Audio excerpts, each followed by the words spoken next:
Welcome to this step-by-step guide to Revolut staking, a simple and secure way to earn rewards on your cryptocurrency holdings.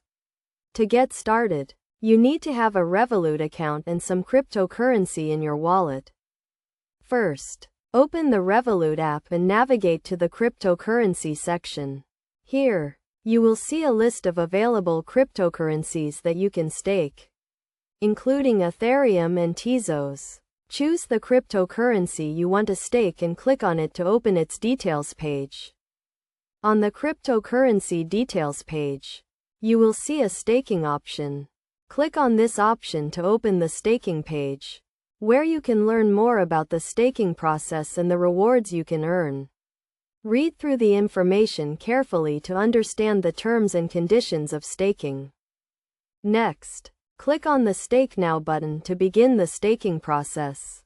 You will be asked to confirm that you want to stake your cryptocurrency and agree to the terms and conditions. Once you have confirmed, your cryptocurrency will be locked for staking and you will start earning rewards. The rewards you earn from staking will be paid out regularly, typically every week or month, depending on the cryptocurrency you are staking. You can track your rewards and the status of your stake on the cryptocurrency details page. It is essential to note that staking is a long-term investment and you should not stake more than you can afford to lose.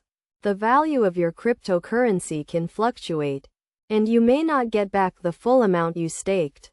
To maximize your rewards, make sure to keep your cryptocurrency staked for as long as possible. You can also consider staking multiple cryptocurrencies to diversify your portfolio and increase your earnings.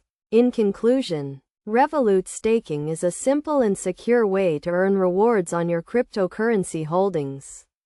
By following these steps and understanding the terms and conditions, you can start staking your cryptocurrency and earning rewards today. Always remember to do your own research and never stake more than you can afford to lose.